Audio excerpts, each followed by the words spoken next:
আসসালামু আলাইকুম রহমতুল্লাহি ওবরকাতু। আছি বাইতুল মোকাররম পূর্ব গেট মেলা প্রাঙ্গণে।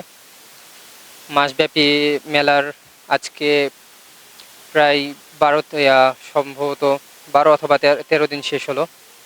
আলহামদুলিল্লাহ আপনারা আসছেন। এই মেলাটায় আর কি আপনাদের আর কি প্রকাশকদের সাথে অথবা আমরা যারা বইয়ের সাথে জড়িত আছি আপনার আর কি পাঠকদের সাথে একটা আর কি দেখা সাক্ষাৎ হওয়ার একটা মাধ্যম। এছাড়া দেখা গেছে আমাদের তেমন একটা পাঠকদের সাথে দেখা সাক্ষাৎ হয় না। আলহামদুলিল্লাহ আপনারা আসছেন, কিন্তু আমরা আশা করি আপনারা সামনের দিনগুলোতে আরো বেশি বেশি করে আসবেন ইনশাল্লাহ।